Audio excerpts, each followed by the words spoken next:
This is an audio essay meant to be consumed as a podcast. If you want to watch high quality video essays, just go to my main channel, AdiB. Thanks. Don't you want to know what I do?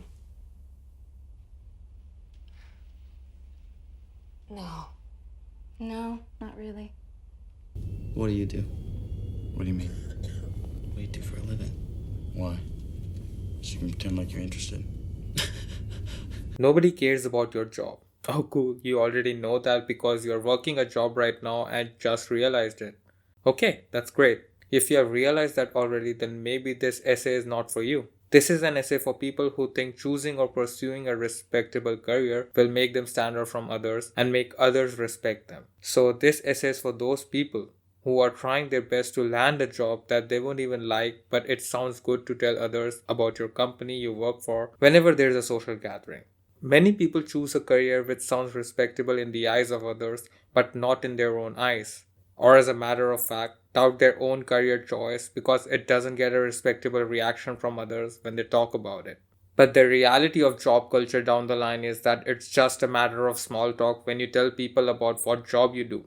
And you would be surprised that people's reaction usually comes on the basis of the salary they calculate for you when you tell them about your job and company so that they can give you the respect accordingly. Okay, let me make it easy for you to understand. If you tell your relatives that you are an attorney, they will be happy to hear about it because in their head, the first thing that comes in mind is a stable and good income. They don't care about you being an attorney or how much effort it took you to get to that level. They care about how much you earn every year. But if you tell them that you work at McDonald's, you will get a completely different reaction from them, which won't be an enthusiastic one anyway. But again, if you tell them that you're a branch manager at McDonald's, not a cashier, they will again change their reaction because, of course, they just recalculated your income in their head. Or if they are shameless, they would just ask you how much does that position pay. Because now they're interested in your job, but only to know about your paycheck. It's so bizarre that we people, especially Asians, were told to pursue a respectable career because of the paycheck. And it's so ironic that every Asian parent wants their child to be a doctor, but don't like going to the doctors because they don't fully trust them. There are a lot of young adults who are depressed from their jobs because they choose their career based on what their parents will find respectable enough to tell their peers. I personally find it so bizarre myself that people are brainwashed into doing the things that they don't even like for the rest of their lives just so that they won't feel guilty when they say what their occupation is. Like, imagine waking up at the age of 50, you being a manager at a reputed firm, a job you don't even like going, and thinking to yourself, like, wow, I didn't even try or take a chance at something I liked. I played it safe all my life and I'm still here at the age of 50. Sad. And I can promise you that the regret kills us more than the failures does. Again, this essay is not a TED talk or me trying to be all inspirational to influence you into quitting your job and just go out to pursue your passion or something. Nah, I don't want to make you do that. This essay is just for you to make you realize that nobody cares about your job. Like, truly, nobody does. So if you are pursuing a job in a big firm just so you or your parents get to flex that company name at a social gathering, let me tell you, nobody cares. People eventually care how much money you earn from that position or job. Like, I don't even know what companies half of my friends work in, and half of my childhood, I didn't even know what company my dad worked in. I just know everyone's field of occupation, and that's about it. And that's how people are. People truly don't care too much about your associated company or job.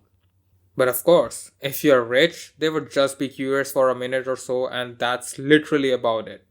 For instance, there are so many millionaires out there, but if you ask them what they do, they would just say that, oh, I own a company which makes the pins you put in a dress, or the screws you put in a remote control car for kids, or the powder that is used to make paints that are used for buildings, or something along the lines. It sounds so bizarre to hear, but again, at the same time, they are the ones who are rich as fuck. Like, even when you grow up, you would realize that not even your parents truly care about your job. They just want you to have a stable life. Your girlfriend doesn't care about your job, or even your future wife doesn't care about your job, because in the end of the day, no matter how much you are getting fucked in your 9 to 5s, If you won't give a comfortable life and time to your family, they will still look down on you. And that's the harsh truth. Like when I see around people doing the thankless jobs at these big ass organizations who would replace them within a week if they drop dead today, it just makes me sad. Because every job's importance is correlated to the money. If you take the money away from the job people do, everyone would look stupid.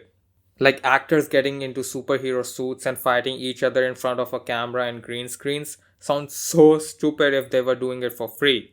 But their job gets the importance or appreciation in the end of the day because they are getting paid millions of dollars for doing that stuff. A night duty security guard seems like a really boring job because, of course, you know that job doesn't pay out good money. But if that job was paying $100,000 a year, you would want to apply for it too. Every job sounds stupid until the money comes along. Like me making these essays seem very stupid right now because, of course, I only have 26 subscribers. But if it was 260,000 subscribers and I was getting paid for these things, then it would have a much different reaction from people when I say that, oh, I make video essays on YouTube or I make audio essays on YouTube. Like even the Instagram influencers look stupid and attention seeking to me, to be really honest. Most of them come across narcissists, sociopaths, but I can't say anything really because in the end of the day, they are earning so much more money for doing those attention seeking things. So think to yourself, if I was doing the things I'm doing every day at my job for free, would I still be doing it? Because your job should matter to you and not to others. And I always think to myself, that's the power of money. Making people do the things they wouldn't even want to do just because you have money in your hand. And I will cover the power of money and why money is such a big thing in my next essay. So, see you around. Bye bye.